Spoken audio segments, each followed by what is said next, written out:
वहां ये 500 1000 की भीड़ देखकर अगर जो उत्साह में इतना बोल गए, बहुजन समाज पार्टी में अपने टिकट को पक्का कराने की कोशिश कर रहे हैं, क्योंकि अब कोई भी पार्टी ब्राह्मणों के जिस प्रकार से इन्होंने अपमान करने का काम किया है, इनको अपने घर में जगह देने को तैयार नहीं है। देखिए, जिस प्रकार से बसपा के बैनर को ढाल बनाते हुए दलित, पिछड़ा, अल्पसंख्यक कह लीजिए पीडीए को बेइज्जत करने का काम किया, उनके नेताओं को, उनके समाज को जो दबाने और उनके लिए अपशब्दों का प्रयोग किया गया, इसकी जितनी भी आलोचना की जाए वो कम है।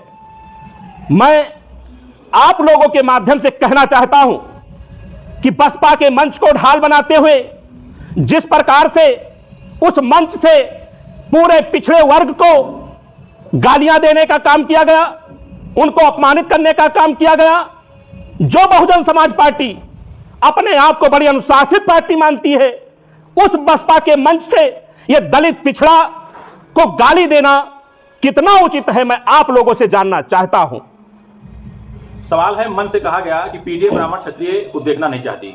मैं यही बात आपसे कहना चाहता हूं। आप सभी मीडिया के साथ ही बताने का काम करेंगे कि बहुजन समाज पार्टी के मन से यह ऐलान किया जाता है कि बीकापुर ही नहीं, पूरे अयोध्या में पीडीए समाज ब्राह्मण और क्षत्रिय को नहीं देखना चाहता।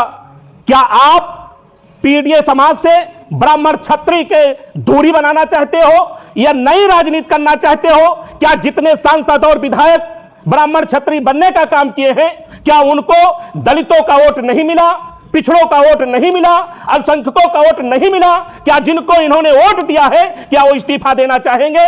अगर जो इतनी नफरत है इनसे, तो आगे आने वाला समाज आपको जरूर बताने का काम करेगा। ब्राह्मणों को लेकर जो बात कही गई, उस पर आपकी क्या प्रतिक्रिया है?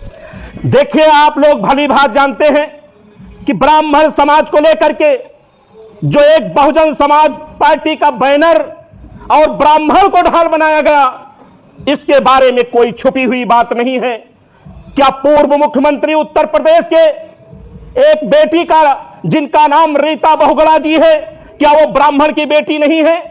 उनको घर जलाने के बाद जिन्होंने बड़ी लंबी लंबी बातें करने का काम किया, आपको पता होगा, जब वो भारतीय जनता पार्टी में गए सदस्यता लेने, तो एक हफ्ते के बाद वो भारतीय जनता पार्टी ब्राह्मणों के सम्मान में इनका निष्कासन कर देने का काम करती है।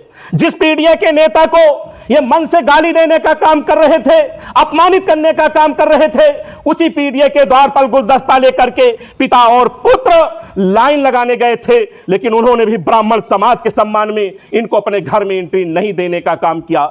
आज यही अयोध्या की धरती पर एक नाम तेज नारायण पांडे का है, जो हमेशा ये जनता के मुद्दों पर मुखर रहने का काम करते हैं, आवाज उठाने का काम करते हैं। उनको आप क्या साबित करना चाहते हो? बहुत छोटा बताने की कोशिश करते हो। ये क्या ब्राह्मणों का अपमान नहीं है?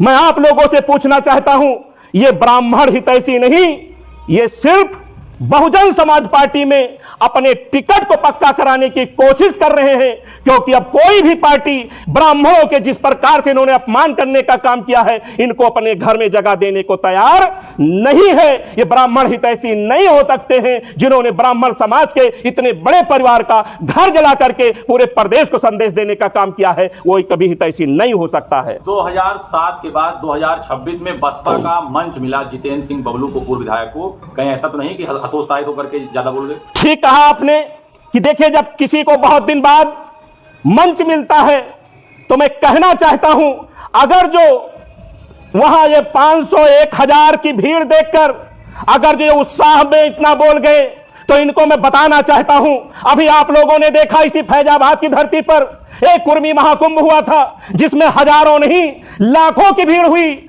आप मीडिया के साथी हो, आप कोई एक सज्जन बता दे कि उसमें किसी जात और धर्म के खिलाफ अगर जो कुर्मी महाकुंभ में किसी के खिलाफ भाषण हुआ हो, तो जयकरण वर्मा ये सारी गलती अपने आप लेने का काम करेगा और राजनीति से संन्यास लेने का काम करेगा। ये है हम सबका संस्कार, ये है हमारे संस्कार, और इस तरह की राजनीति पर हम विश्वास करते हैं। किसी को छोटा बना करके, किसी को बड़ा बना करके, किसी को अपमानित करके हम राजनीति नहीं करना चाहते। जिस प्रकार से आपने देखा होगा कि आज बसपा की जिस प्रकार से मंच पर कहा गया कि मुसलमानों तुम्हारी हैसियत नहीं है, पिछड़ों की हैसियत नापी गई, मुसलमानों की हैसियत नापी गई, बसपा के मंच को ढाल बनाया गया और टारगेट और अपमानित करने का जो काम किया गया वो मात्र और मात्र पीडीए के लोग हैं, दलित पिछड़े अल्पसंख्यक के लोग हैं, या सवर्णों में भी जो समता मूलक की बात करते हैं उनको टारगेट करने का काम किया। पूछिएगा उनसे कि जिससे आपकी लड़ाई है भारतीय जनता पार्टी का नाम क्यों नहीं ले पाए,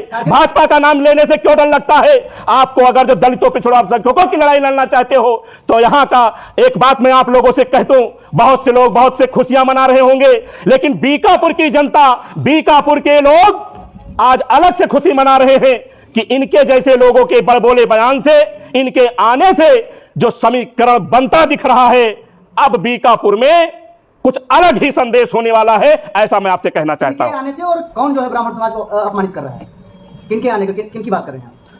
नहीं, मैं आपसे ये कहना चाहता हूं कि जिस प्रकार से भारतीय जनता पार्टी ने एक हफ्ते में सदस्यता दिलाई, क्यों निकाल दिया इनको? किसको निकाल दिया? क्या ये, अगर जो आप पत्रकार हो, ऐसे नाम नहीं पता है, तो जयकरण वर्मा का इससे बड़ा दुर्भाग्य कुछ नहीं है। मैं आपसे कहना चाहता हूं कि भारतीय जनता पार्टी जैसी पार्टी एक हफ्ते के अंदर निकाल कर फेंक देने का काम किया। निषाद पार्टी में गए, बड़ी बड़ी होर्डिंग पोस्टर लगाने का काम किया, उन्होंने भी टिकट देने का काम नहीं किया, पीस पार्टी से लड़े। आज उसी पीस पार्टी की बदौलत ये अल्पसंख्यकों को, हमारे मुस्लिम भाइयों को उनकी हैसियत देखने का काम कर रहे हैं।